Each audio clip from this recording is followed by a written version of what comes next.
আমি চৈতালি স্মৃতিতে সবাইকে স্বাগত। প্রচণ্ড গরম পড়েছে।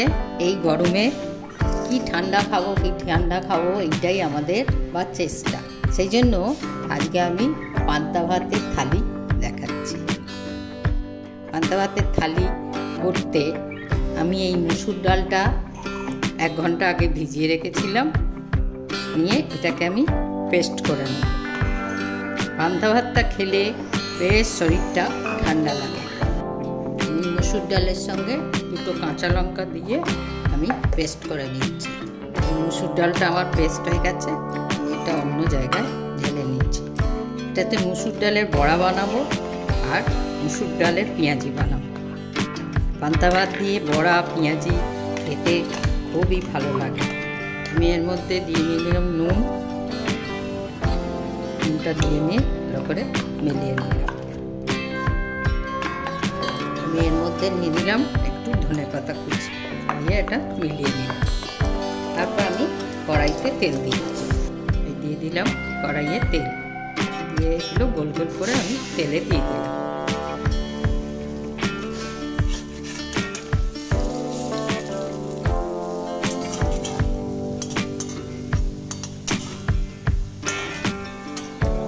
এগুলো ভাজা হয়ে গেছে, আমি তুলে নিলাম। এরপর এই তেলেই আমি কাঁচা লঙ্কা দিয়ে আমি এই সরু সরু করে আলু কেটে নিয়েছি, নিয়ে এগুলো ভাজা করছি। পান্তা ভাত দিয়ে আলু ভাজা ভীষণ ভালো লাগে, তাই একটু আলু ভাজা করছি।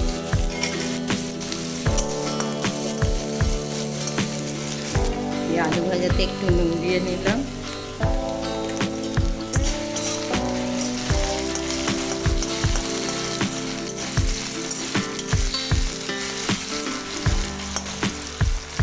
আমি এই মুসুর ডালের মধ্যে পেঁয়াজ কুচিগুলো দিয়ে পেঁয়াজি বানাবো, আর একটু লঙ্কার কুচি দিয়ে দিলাম,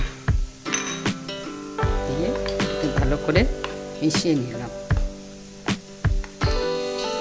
আলু ভাজা হয়ে গেছে, আলু ভাজাটা আমি তুলে নিচ্ছি।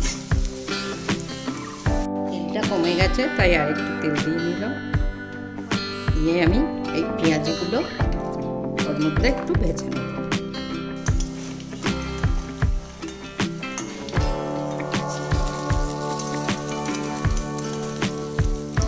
আমরা মটর ডালের বেসন দিয়েই পেঁয়াজি ভাজি, কিন্তু মুসুর ডালের পেঁয়াজিও দারুণ সুন্দর হয়, খেতে খুব টেস্টি হয়।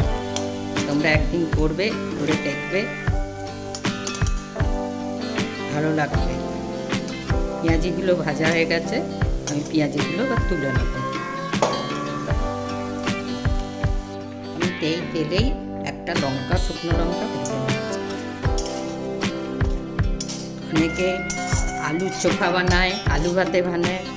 আমি আজকে আলু ভাতে দিলাম না, এর আগে আমি করেছিলাম, তাতে আলু ভাতে দেখিয়েছিলাম। আজকে আমি আলু ভাতে ছাড়াই পান্তা ভাত খাচ্ছি। সমস্ত রকমের বড়া, চাটনি, কাসুন্দি, আচার, এইসব। লঙ্কাটা ভাজা হয়ে গেছে, আমি তুলে নিলাম। আমি এই ভাতটা কালকে বানিয়েছিলাম। আমি ভাতের মধ্যে জল দিয়ে আর লেবু পাতা দিয়ে সারা রাত রেখে দিয়েছি। এবার আজকে এটা আমি খাওয়ার জন্য সাজাবো। তার জন্য থালা নিলাম, থালাটা এবার আমি সাজাচ্ছি। পান্তা ভাত দিলাম, আমি দিলাম মুসুর ডালের বড়া, দিলাম আলু ভাজা, দিলাম পেঁয়াজি, দিলাম কাসুন্দি, আচার, নুন না হলে তো হবেই না, নুন দিলাম, একটা কাঁচা লঙ্কা দিলাম, এই পেঁয়াজ কুচি দিলাম, একটা গন্ধরাজ লেবু দিলাম। যেটা না দিলে একদমই হবে না, সেটা হলো সর্ষের তেল। সর্ষের তেল ছাড়া পান্তা ভাত ভালো লাগে না। আর দিলাম একটা শুকনো লঙ্কা ভাজা, যার যেটা পছন্দ হবে সে সেটা খাবে। তোমরা এইভাবে করো এবং আমাকে জানিও যে কেমন লাগলো। ভালো লাগবে। আজ তবে আসি, সবাই ভালো থেকো, সুস্থ থেকো। আবার দেখা হবে অন্য কোনো রেসিপিতে।